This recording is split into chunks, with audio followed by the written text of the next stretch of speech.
चले जाने भैया, लेसन नंबर 10 में केंचुए का पाचन तंत्र पढ़ने जा रहे हैं अपन। आज का टॉपिक यही रहेगा। तो देखो, पाचन तंत्र में दो चीज आती। देखो, केंचुए के पाचन तंत्र में एक तो आहार नाल और दूसरा पाचक ग्रंथियां। तो देखो, पहला पॉइंट तो सिंपल सा है, पाचन तंत्र के अंदर एक तो पाचन तंत्र जो होता है ये होता है भैया विकसित। पाचन तंत्र विकसित है भैया, और इसके अंदर भैया सिंपल सी बात है भैया, दो चीजें होती है। एक होती है आहार नाल, एक तो होती है आहार नाल, दूसरी होती है पाचक ग्रंथियां। आहार नाल और पाचक ग्रंथियां। अब जो आहार नाल है भैया ये तो है विकसित, ये विकसित। बताओ विकसित क्यों है? जिसमें भी मुख और गुदा दोनों पाए जाते हैं वो विकसित। अरे मुंडा और तो ये जिसमें मुख और गुदा दोनों पाए जाते हैं वो विकसित है भैया। तो ये विकसित क्यों है? क्योंकि इसमें बताया भैया मुख व गुदा दोनों उपस्थित।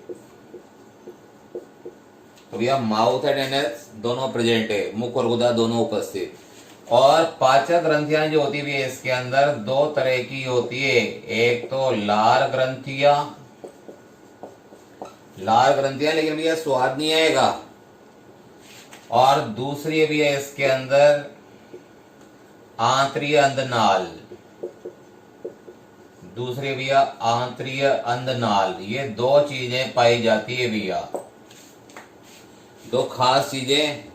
फिर देखो भैया, केंचुए के पाचन तंत्र में दो भाग होते हैं, आहार नाल और पाचक ग्रंथियां। ये पहला भाग तो आहार नाल, दूसरा है पाचक ग्रंथियां। आहार नाल विकसित है क्योंकि मुख और गुदा दोनों पाए जाते हैं।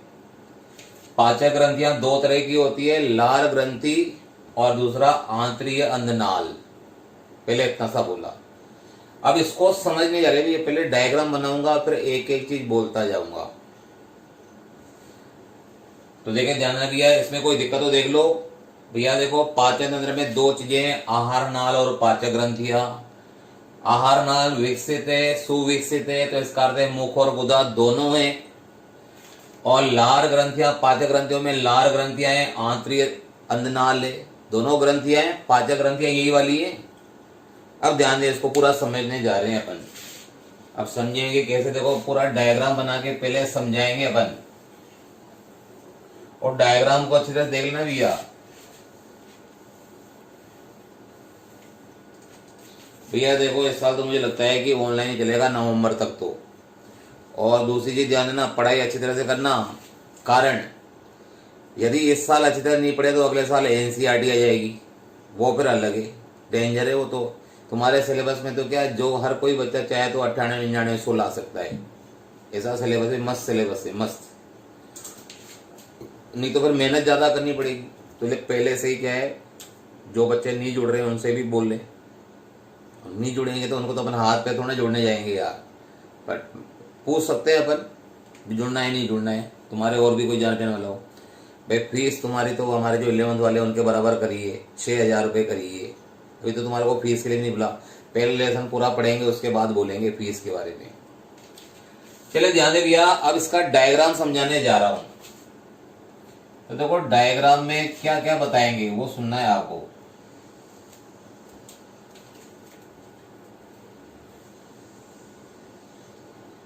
ये केंचुआ बताया भी है इस तरह से, ये केंचुआ।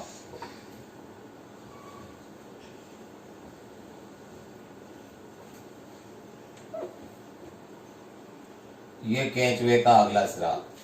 अब सुनते जाना भी एक एक चीज। मैंने ये बनाया भैया केंचुए के पहले 30 खंड, बाकी के लास्ट भाई 100 से 120 खंड होते हैं, लास्ट में तो पूरा सेम होता है। तो पहले 30 खंडों के बारे में बताएंगे। देखो, केंचुए के अंदर ये सबसे पहले बता रहे भैया मुख। ये केंचुए का मुख है भैया, अर्धचंद्राकार। केंचुए का मुख है अर्धचंद्राकार। और ये होता है भैया पहले खंड के अंदर पाया जाता है। तो यहां लिख दिया भैया इसके अंदर ये फर्स्ट। केंचुए का मुख पहले खंड में होता है जिसको परिमुख कहते हैं, परितुंड कहते हैं। और मुख कैसा होता है? अर्धचंद्राकार। इसके बाद भैया ये जो मुख होता है ये नीचे की तरफ, देखो यहां पर ये नीचे की तरफ, ये दूसरा और तीसरा खंड, ये दूसरा और तीसरा खंड बता रहे भैया। देखो यहां से ये 2 और ये 3, दूसरे तीसरे खंड में पाई जाती है मुख गुहा। देखो केंचुए का मुख तो पहले खंड में, पहले खंड का नाम क्या है? परिमुख, पेरिस्टोमियम, परितुंड, यही तो नाम है। दूसरे तीसरे में पाई जाती है मुख गुहा। भैया आहार नाल बाहर से नहीं दिखाई देगी, वो तो अंदर ही काटना पड़ेगा इसको, तभी दिखाई देती है। दूसरे तीसरे में मुख गुहा। फिर बताएंगे भी यहां से ये चौथे खंड में, ये चौथे खंड में होती है भैया ग्रसनी। चौथे खंड में ग्रसनी है। फिर 5, 6, 7 यानी कि 8वें तक, 8वां शुरू नहीं हुआ भैया। तो यहां बता रहे भी इसके बाद में देखो यहां से ये 5, 6, 7, 8वां आगे शुरू होगा भैया। 5, 6, 7 जो होता है भैया, इन 3 खंडों के अंदर पाई जाती है ग्रसिका। भैया केंचुए में बाहर से नहीं दिखेंगे, केंचुए को काटा गया तब दिख रहे हैं। पहले खंड में मुख, दूसरे तीसरे में मुख गुहा, चौथे में ग्रसनी, 5, 6, 7 में होती है ग्रसिका। और आगे नाम लिखा 5वें से 8वें तक, ऐसा लिखा हुआ है। होती 5, 6, 7 में, ये तुम्हारा आईसीआर में तो 5, 6, 7 कर रखा है सही तो। और भैया यहां बोल दो चलो 5वें से 8वें तक ये पाई गई भैया। फिर बताएंगे भैया 8वें और 9वें खंड के बीच में, यानी 8वें से 9वें तक ये 8वां खंड बता दिया। यहां पाई जाती है भैया, इसका नाम है पेशणी। अभी विस्तार करेंगे अपन। पेशणी को कहते हैं गिजाड़। देखो मुख को क्या कहते हैं भैया? मुख को माउथ, मुझे बताया तुम अभी आड़ती मतलब मुंडा। मुख गुहा को कहते हैं बक्कल केविटी। इंग्लिश वर्ड तो तुम्हारी इच्छा याद करो, नहीं तो कोई बात नहीं। फिर भैया ग्रसनी को कहते हैं फेरिंग्स, ग्रसिका को कहते हैं ईसोफेगस। भैया हम हिंदी मीडियम वाले, ये तो अंग्रेजों के लिए, जो अपने आप को अंग्रेज समझता हो उसके लिए। इसके बाद भैया पेशनी। पेशनी का तो भैया मैं हिंदी में लिख रहा हूं क्योंकि वहां पर ये आता है। कई बार पेशनी की जगह गिजाड़ लिखा हुआ आता है। तो बताओ कहां से कहां तक है? 8वें से 9वें के बीच में। हम तो 8वें में ही मानते हैं, पर आपकी किताब बोलती है 8वें से 9वें के बीच में पेशनी होगी भी। इसके बाद वापस से एक नलिका बता रहे भैया। देखो ये 9वें से लेकर के 14वें तक, 9वें से लेके 14वें तक ये पाया जाता है भैया आमाशय। आमाशय मतलब स्टोमक। देखो बाकी सभी अंग्रेजी में लिखे हैं, लेकिन पेशनी को हिंदी में लिखा है गिजाड़, क्योंकि ये आता रहता है भैया। तो ये भी हो गया भैया, गिजाड़ भी हो गया, यानी कि सारे भाग होते जा रहे हैं, तो ये गिजाड़ भी हो गया भैया। फिर 9वें से लेके 14वें तक आमाशय हो गया। अब 15वें खंड से बताएंगे भैया। देखो यहां से ये 15वें खंड से लेके लास्ट तक बता रहे भैया। देखो इस तरह से ये होते हैं भैया 15 से लेकर के लास्ट। ये 15 से लेके जो लास्ट तक होता है भैया, इसका नाम है भैया आंत्र। आंत्र को कहते हैं इंटेस्टाइन। इंटेस्टाइन। फिर सुन लो, देखो पहले ये तो बताओ कहां कहां क्या पाया गया यार।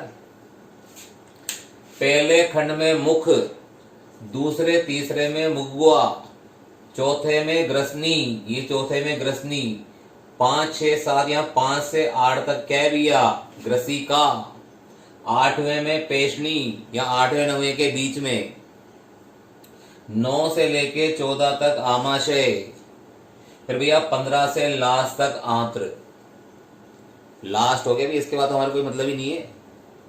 अब इसमें भी देखो भैया 15 से लास्ट, बीच में यहाँ पर एक खंड बता रहा हूँ भैया, ये मान लेते हैं यहाँ पर ये 26वां, ये 27वां मान लेते, मानने में क्या लास्ट तक ये।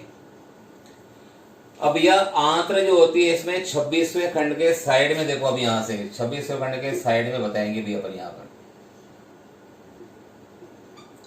ये 26वें खंड के साइड में यहां से दो ऊपर की तरफ उभार निकल रहे हैं। देखो ये 26वें खंड से दिख रहे हैं भैया उभार, डार्क कर देते हैं अपने, क्या जा रहा है थोड़ी स्याही ज्यादा लगेगी और क्या है, ये डार्क कर दिए भैया। ये जो संरचना होती है भैया 26 से लेके ये जाती है भैया 22 तक, उल्टा मत बोलना 22 से 26, अरे निकल कहां से रही है, 26 से कहां जा रही है 22 तक जा रही है। इसका नाम है भैया आंतरीय अंधवर्ध, इसका नाम है आंतरीय अंधवर्ध बोल दो, या क्या बोल दोगे आंतरीय अंधनाल बोल दो भैया इसका नाम, तो आंतरीय अंधवर्ध है। और यदि तुम्हारी किताब की बात करो तो इसमें लिखा है आंतरीय सीका, आंतरीय सीका बोल दो, इसके बहुत सारे नाम है, आंतरीय सीका, आंतरीय अंधनाल, आंतरीय अंधवर्ध, इंटेस्टाइनल सीका। कहां से कहां तक 26 से 22 तक, कोई दिक्कत है। फिर भैया 27वें खंड से एक एक ये ना 27वें खंड में 28वें खंड में हर खंड में एक एक संरचना बना रहा हूं भैया। ये जो संरचना होती है इसका नाम होता है भी, यहाँ पर ये जो संरचना बनाई हमने इसका नाम है, यहाँ लिख रहे भैया इसको, इसका नाम है आंत्रवलन, आंत्रवलन या इसको कहते हैं भैया टिफ्लोसोल,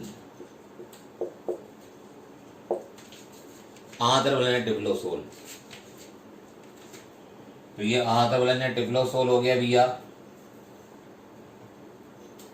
पूरा पाचन तंत्र हो चुका है, देख लो कोई दिक्कत हो देख लो भैया। दो वर्ड हिंदी में लिखे, दो, आंत्रवलन टिफ्लोसोल, पेशनी का गिजार्ड।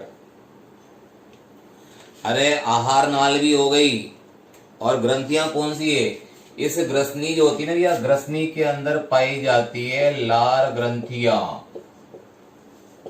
ग्रसनी में लार ग्रंथियां उपस्थित। आंत्र देखो फिर बताएंगे यहां पर क्या, ये जो आंतरिक अंधवर्ध होता है ये भी तो ग्रंथियां हैं, दो ग्रंथियां बता रहे हैं। बताओ ये आहार नाल हुई या पाचन तंत्र, अरे पाचन तंत्र है, क्योंकि आहार नाल भी है और ग्रंथियां भी बना रखी। देखो लार ग्रंथियां तो ग्रसनी में, और आंतरिक अंधवर्ध जो है ये बताया भी हमने आंत्र में।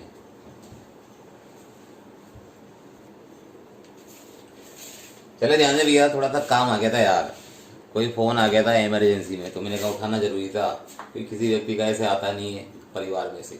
चले ध्यान देना भैया, ये केंचुए का पाचन तंत्र बनाया अपन ने, फिर सुन लो चलो एक बार, कोई दिक्कत नहीं है। अच्छा ये क्या भैया जो अपने खुद की फोटो दिखा था, आसमान दिखा रहे हो, खुले आसमान में बैठे हो गए भैया, कुछ कर रहे हो क्या भैया खुले आसमान में? चले सुने भैया एक बार सुन ले, देखें यहाँ पर पहले खंड में मुख, देखो याद कराऊंगा पूरा, पहले खंड में मुख, दूसरे तीसरे खंड में मुख गुआ, चौथे खंड में ग्रसनी, 5वें से 8वें के मध्य या 5, 6, 7 में ग्रसिका, फिर भैया 8वें और 9वें के बीच में, भैया 8वें 9वें के बीच में पेशनी गिजार्ड, इसके बाद भैया 9वें से लेकर के 14वें तक आमाशय, फिर भैया 15 से लेके लास्ट यानी गुदा तक क्या पाया जाता है, आंत्र।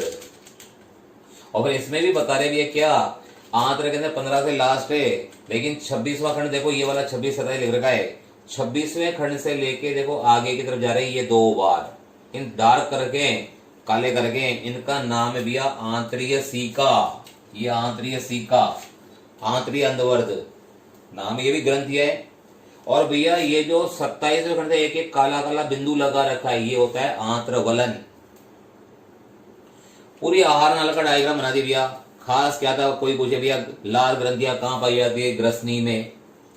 फिर ये जो पेशनी में जो नया वर्ड है, इसका कार्य भैया भोजन की पिसाई।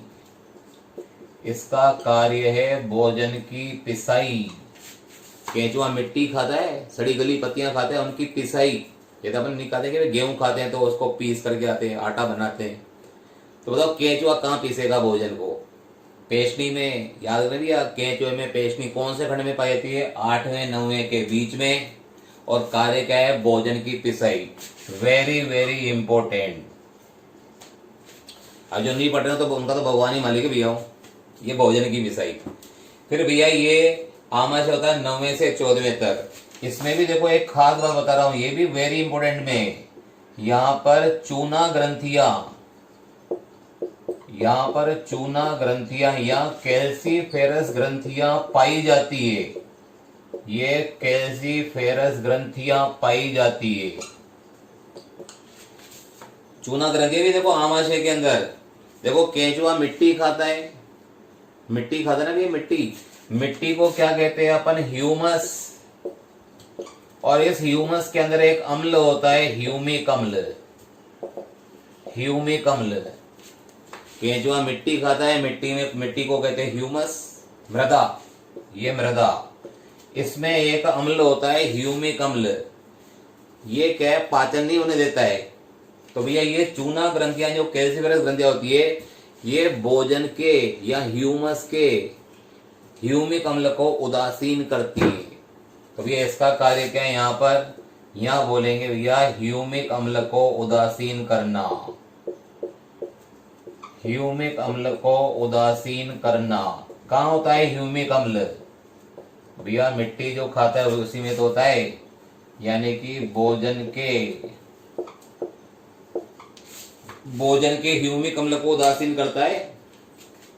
देखो बाकी तो याद करना पड़ेगा भैया। पहले खंड में मुख, दूसरे तीसरे में मुगुआ, चौथे में ग्रसनी, 5वें से 7वें 8वें तक क्या होती है? ग्रसिका। 8 और 9 के बीच में क्या होती है भैया? पेशनी, गिजार्ड। इसका कार्य इंपॉर्टेंट है, भोजन की पिसाई। फिर बताएंगे भैया 9वें से 14वें तक आमाशय। आमाशय में क्या होती है? चूना ग्रंथियां, कैल्सीफेरस ग्रंथियां। और इनका कार्य क्या होता है? भोजन के ह्यूमिक अम्ल को उदासीन करना। मिट्टी में होता है, मृदा में। मृदा को ह्यूमस कहते हैं। फिर बताएंगे भैया 15 से लेकर के लास्ट तक क्या होता है? आंत्र। ये 15 से लास्ट तक है। और इसमें भैया क्या होता है? 26वें खंड से देखो, अब यहां से 2 ये उबार दिख रहे हैं, इनका नाम है आंतरीय सीका, आंतरीय अंधवर्ध। फिर 27वें खंड से देखो एक एक काला बिंदु लगा रखा है, इनका नाम क्या है भैया? आंत्रवलन। लेकिन इसकी एक खास बात है, बताओ कहां से शुरू हो रहा है? 27वें से। 27वें से शुरू हो रहा है ना भैया। लेकिन लास्ट के 25 खंडों को छोड़ के पैदा है। यूं बोल दो, स्टार्टिंग के 26 छोड़ दो भाई, शुरू के 26 छोड़ दो और लास्ट के 25 छोड़ दो। बाकी सब में क्या होता है? आंत्रवलन होता है। और आंत्रवलन का कार्य होता है भैया भोजन का अवशोषण। ये भी इंपॉर्टेंट है भैया, भोजन का अवशोषण। भोजन का अवशोषण करेगा ये। तो एक बार देखो भैया इसका स्क्रीनशॉट ले लो, फायदे में रहोगे। फिर आगे तो अपन पढ़ेंगे ही सही।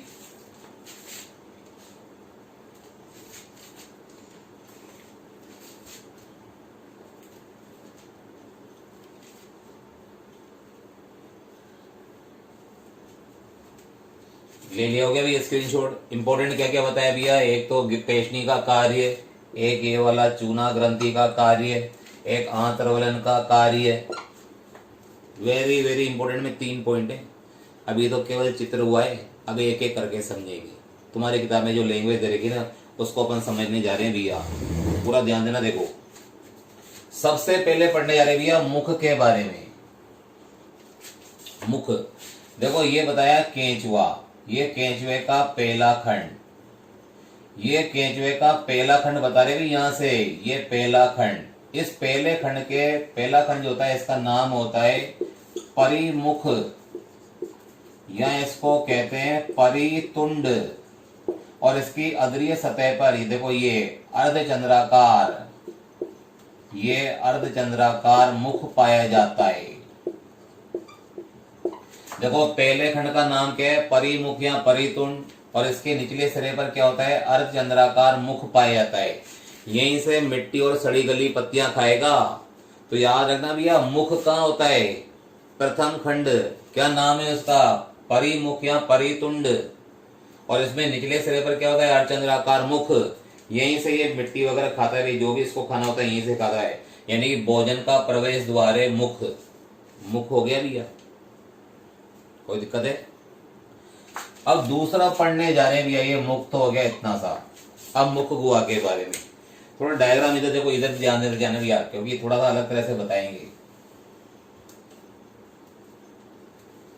देखो यहाँ बता रहे, थोड़ा इधर वाले डायग्राम को ध्यान देना, इधर ये केंचुआ बना के बता रहा हूं अलग से। ये पहले खंड में मुख भैया, दूसरे और तीसरे में क्या होता है, ये दूसरे और तीसरे खंड में होती है भैया क्या, मुख गुहा। पहले खंड में मुख, दूसरे तीसरे में मुख गुहा। चौथे खंड में होती है क्या भैया, ये चौथे खंड में होती है ग्रसनी। अब इन दोनों को समझ लिया। पहले खंड में मुख तो बता दिया, अर्धचंद्राकार। अब मुख गुहा के बारे में ध्यान दो। मुख गुहा दूसरे और तीसरे खंड में पाई जाती है, पर भैया जीभ की तरह कार्य करती है। जीभ यानी किसकी तरह कार्य करती है भैया, जीभ की तरह।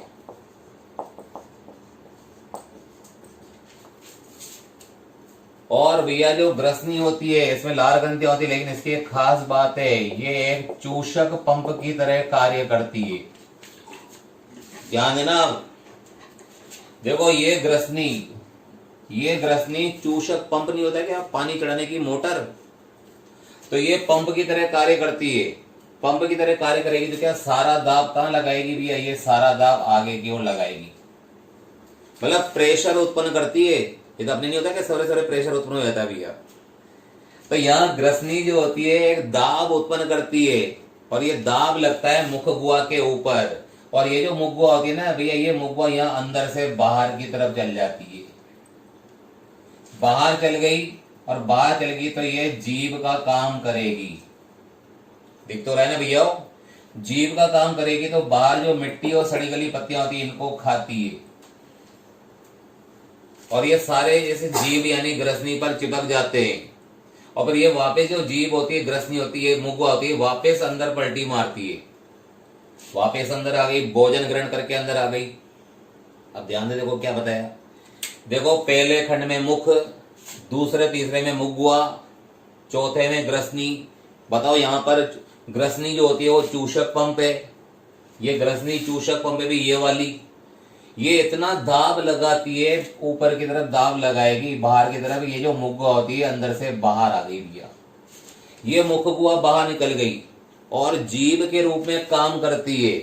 और बाहर जो भी भोजन होता है, देखो ये भोजन, इस भोजन को ग्रहण करके वापस अंदर आ जाएगी। तो भैया मुख गुहा जो होती है दूसरे तीसरे खंड में पाई जाती है। दूसरा बताएंगे भी क्या, ये भोजन को ग्रहण करने के लिए, भोजन ग्रहण करने के लिए बाहर जाती है, अंदर आती है। ये तो नहीं निकालते क्या, जीभ निकाल दे। ऐसे इसमें भी क्या होगा, मुख गुहा यहां से बाहर जाएगी, भोजन को ग्रहण करके अंदर आएगी। तो मुख गुहा किसके रूप में कार्य कर रही है, जीभ के रूप में। पर मुख गुहा को बाहर किसकी वजह से गई मुख गुहा, क्योंकि चौथे खंड में ग्रसनी है, वो चूषक पंप है, इसने दाब लगाया। तो यहाँ पर ग्रसनी चौथे खंड में, इसने इतना दाब लगाया कि पूरी मुख गुहा बाहर चली गई। बाहर से भोजन ग्रहण करके कहाँ जाएगी, अंदर। देखो यहाँ से मुख गुहा बाहर जा रही है, वापस अंदर आ रही है, भोजन ग्रहण करके अंदर आ जाएगी। तो भैया ये हो गया मुख गुहा। कोई दिक्कत भैया हो, मुख और मुख गुहा हो गया। अब देखो इसके बाद बताओ, अब भोजन अंदर आ चुका है, बताओ भोजन कहाँ आ चुका है। अब आएगा ग्रसनी में। ग्रसनी में आ गया भोजन। अब ग्रसनी में कौन से खंड में होती है भैया, चौथे खंड में। चूषपंख की तरह कार्य करती है। इसमें लार ग्रंथियां भी पाई जाती है, और जो लार ग्रंथियां होती है उसमें दो लार ग्रंथियों से लार निकलता है। तो देखो यहाँ बताएंगे भी लार ग्रंथियों से लार निकलता है, और लार किसकी तरह काम करेगा वो सुनना भैया। लार ग्रंथियों से निकलेगा लार, और जो लार होता है भी इसमें दो चीजें होती है, एक तो श्लेष्मा और एक प्रोटीन पाचक एंजाइम। प्रोटीन पाचक एंजाइम। तो देखो सिंपल सी बात है भैया, चौथे खंड में ग्रसनी पाई गई, चूषक पंप की तरह कार्य करती है, मुगवा को बाहर ले जाती है, अंदर लाती है। भोजन ग्रहण करके अंदर आ गई, इसको मिटा देते हैं, भोजन तो आ गया। अब भोजन अंदर आएगा भैया मुगवा में, फिर चौथे खंड में जाएगा ग्रसनी में। ग्रसनी चूषक पंप की तरह काम करती है, साथ में क्या भैया लार ग्रंथियां हैं, और लार ग्रंथियों में लार निकलता है। लार में दो चीजें होती है, श्लेष्मा और प्रोटीन पाचक एंजाइम। क्या होता है लार में भैया? हमारी लार में तो स्टार्च का पाचन करने वाला एंजाइम होता है, यहाँ प्रोटीन पाचक एंजाइम है। याद करना, बहुत इंपॉर्टेंट ये भी। बताओ कि लार ग्रंथियों से लार निकलता है, लार में कौन से एंजाइम पाए जाते हैं? एक तो श्लेष्मा और एक प्रोटीन पाचक एंजाइम, ट्रिप्सिन। प्रोटीन पाचक एंजाइम का नाम है ट्रिप्सिन। ये भी हो गया भैया। अब इनके थोड़े से ना इंग्लिश वर्ड मिटा देते हैं यार, नहीं तो इनके जगह थोड़ी कम पड़ रही है। इंग्लिश वर्ड मिटा देते हैं इनके, क्योंकि क्या है जगह थोड़ी कम पड़ रही है।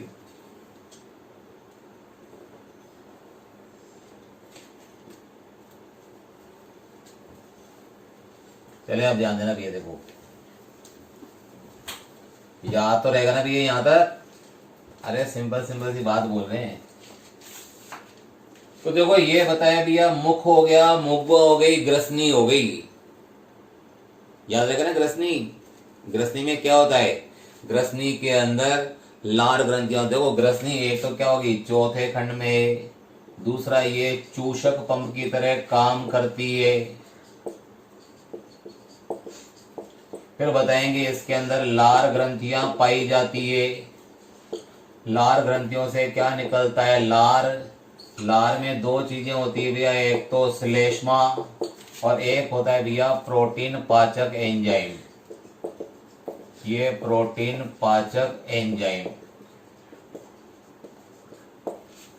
देख लो इस समस्या, ग्रसनी हो गई भैया, ग्रसनी भी हो गई। तो भोजन कहां से कहां? अच्छा ग्रसनी में एक चीज और देख लो, ग्रसनी की जो दीवारें होती है भैया, ग्रसनी की दीवारें थोड़ी सी मोटी होती है। ग्रसनी की दीवारें थोड़ी सी मोटी होती है। तो ये जो ग्रसनी की दीवारें होती है मोटी होती है, तो इसे कहते हैं ग्रसनी पुंज। अरे इसमें संयोजी ऊतक होता है, यानी ग्रसनी के अंदर क्या होता है भैया? संयोजी ऊतक ग्रसनी की दीवारों में। तो देखो यहां बता रहे हैं ग्रसनी की जो दीवारें होती है मोटी होती है, तो यहां बताएंगे इसका नाम है ग्रसनी पुंज। यानी ग्रसनी में ये क्या होता है? संयोजी ऊतक।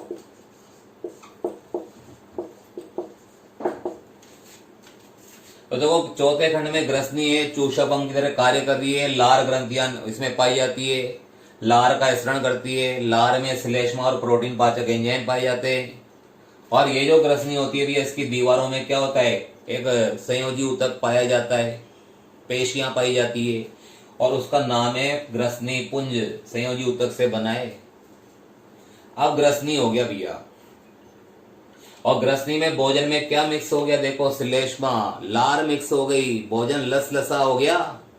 अरे जब ऊपर से मुख से भोजन आया मुगवा में, ग्रसनी में लार मिक्स होगी, लार श्लेष्मा है, भोजन कैसा हो गया भैया? लसदार, लसलसा। उसके बाद देखो ये भोजन कहां जाएगा भैया? अब जाएगा ग्रसिका। ग्रसिका में कुछ नहीं होगा, बस भोजन डायरेक्ट नीचे जाएगा। ग्रसिका जो होती है भैया कहां पाई जाती है? ग्रसिका 5वें से 8वें तक। देखो 5वें से 8वें तक बोल दो, यहाँ 5, 6, 7 में पाई जाती है। आपकी किताब तो 5 से 8 बोलती है। अब इसमें कुछ भी नहीं होगा, पाचन नहीं होगा भैया। ग्रसिका तो बेकार है, बस भोजन को कहां ले जाएगी? यहां से भोजन आ गया कहां पर? 8वें खंड में, पेशनी में। अब जैसे ही भोजन इसमें आएगा भैया पेशनी के अंदर, अब यहां ध्यान देना भैया, पेशनी जो होती है इसके अंदर खास बात है, इसमें क्यूटिकल पाई जाती है पेशनी के अंदर, और यहां पर पेशियां पाई जाती है, वर्तुल पेशियां। जैसे चक्की नहीं घूमती क्या, मिक्सी में नहीं घूमते कटर, वैसे क्या होगा पेशनी के अंदर क्यूटिकल और वर्तुल पेशियां हैं, ये गोल गोल घूमेंगी। और इससे क्या होगा भैया? इन दोनों की ऐसे, इन दोनों की वजह से होगा भोजन की पिसाई। तो बहुत ये भी इंपॉर्टेंट है, बताओ क्यूटिकल मतलब पेशनी में ऐसा क्या होता है, भोजन की पिसाई होती है। तो पेशनी के अंदर क्यूटिकल और वर्तुल पेशियां पाई जाती है जो भोजन की पिसाई करती है भैया। ये भोजन की पिसाई भी करेंगी। तो पेशनी तक भी पहुंच गए अपन। कोई दिक्कत हो तो देख लो यहाँ तक भैया, कोई समस्या हो तो देख सकते हैं अपन, कोई दिक्कत हो देख लो।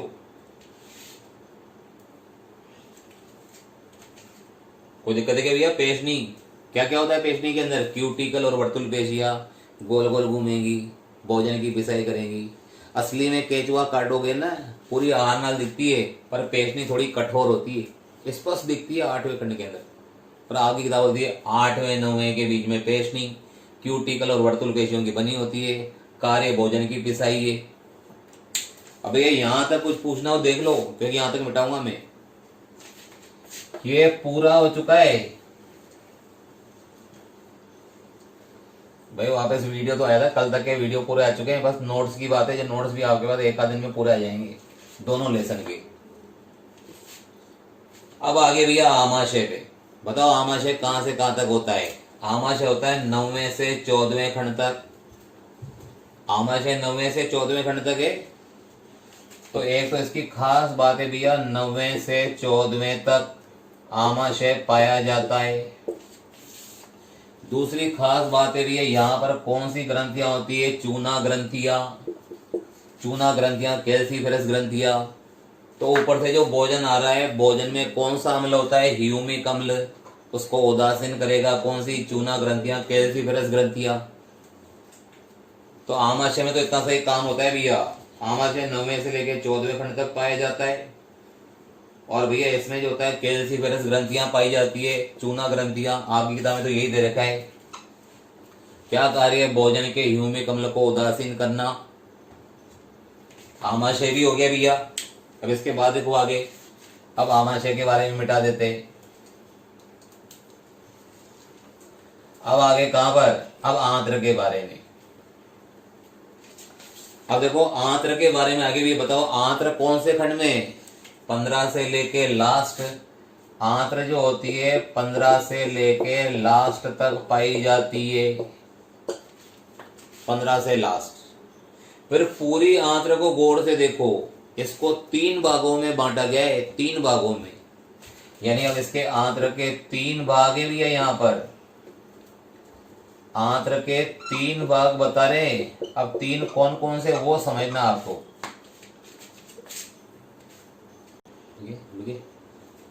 चले जाना भैया। आंत्र देखो, आंत्र पढ़ रहे हैं अपन। अब देखो आंत्र के 3 भाग हैं भाई। थोड़ी माफी चाहता हूँ, बीच में क्या थोड़ी इमरजेंसी वाली बात है, और टॉपिक भी इम्पोर्टेंट है आज तो। जो नहीं पढ़े वो कदे जो पढ़ रहे हैं वो बढ़िया। खैर वीडियो तो देखते हैं सारे अच्छे बच्चे, अपने ही तो है। तो देखो आंत्र के 15 से लेके लास्ट तक, 15 से लास्ट तक। अब आंत्र के 3 भाग हैं भैया। देखो एक बताएंगे यहाँ पर, 3 भाग बताने जा रहा हूँ भैया, अच्छी तरह गौर कर लेना। 3 भाग कौन कौन से? आंत्र के 3 भाग। पहला है पूर्व आंत्र वलन क्षेत्र। पूर्व आंत्र वलन क्षेत्र, ठीक है। दूसरा है भैया आंत्र वलन क्षेत्र, और तीसरा है पश्च आंत्र वलन क्षेत्र। पश्च आंत्र वलन क्षेत्र 3 है भैया। देखो अब इनको समझना है आपको। पूर्व आंत्र वलन तो ये वाला है। देखो 27वें खंड से लास्ट तक होता है। लास्ट के 25 छोड़ दो, स्टार्टिंग के 26 छोड़ दो। देखो ये 26 छोड़ दिए, फिर 27 से लेके आंत्र वलन होता है, लेकिन लास्ट वाले 25 छोड़ दो। तो भैया यहां आएगा, बताओ आंत्र कहां से शुरू हुई? 15 से। और आंत्र वलन कहां से शुरू हुआ? 27 में से। तो देखो यहाँ 15 से लेके 26 तक क्या आंत्र वलन है? 15 से 26। अरे आंत्र में ही तो बताएंगे, पूरी आहार थोड़ा बताएंगे। 15 से लेकर के 26 तक क्या आपको ऐसी बिंदियां नजर आ रही? नहीं आ रही ना भैया। ये है पूर्व आंत्र वलन क्षेत्र। बताओ कहां से कहां तक है? 15 से 26 खंड तक। 15 से 26 खंड तक। इंग्लिश में भी इसका नाम लिख देता हूं भैया, प्री टिफ्लोसोलर क्षेत्र। देखो पूर्व को कहते हैं प्री, और ये हो गया टिफ्लोसोलर। अरे इंग्लिश में नाम देखो, टिफ्लोसोले, प्री मतलब पहले। आंत्रवलन कहाँ होता है? 27 में से लेके लास्ट तक बोलने पर लास्ट के 25 खंडों में नहीं होगा। तो बताओ 15 से लेके आंत्र शुरू हुई तो 15 से लेके 26 तक, यानी यहां से लेके यहां तक, इसका नाम बताओ क्या है? पूर्व आंत्रवलन क्षेत्र, या इसको कहते हैं क्या? प्री टिफ्लोसोलर क्षेत्र, 15 से लेके 26 तक। कोई दिक्कत? दूसरा है आंत्रवलन क्षेत्र। इस आंत्रवलन जो होता है भैया, इसको कहते हैं यहां पर क्या? टिफ्लोसोलर क्षेत्र। ये है भैया टिफ्लोसोलर। अब बताओ ये कहां तक होगा? बताओ। अरे 27 से शुरू होगा, लास्ट के 25 छोड़ दो, यहां लिखेंगे क्या? 27 से अंतिम 25 खंड छोड़कर, 27 से शुरू होगा भैया। देखो ये आंत्रवलन 27 से शुरू हो रहा है, देखो यहां से, लेकिन लास्ट के 25 खंड छोड़कर पाया जाता है ये आंत्रवलन। और क्या कार्य बताया था, याद है ना? भोजन का अवशोषण। और तीसरा देखो क्या है? पश्च आंत्रवलन क्षेत्र।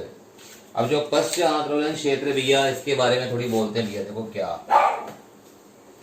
इस पश्च आंत्रवलन जो होता है, इसको कहते हैं पोस्ट, यानी पोस्ट यानी बाद में, पोस्ट टिफ्लोसोलर क्षेत्र।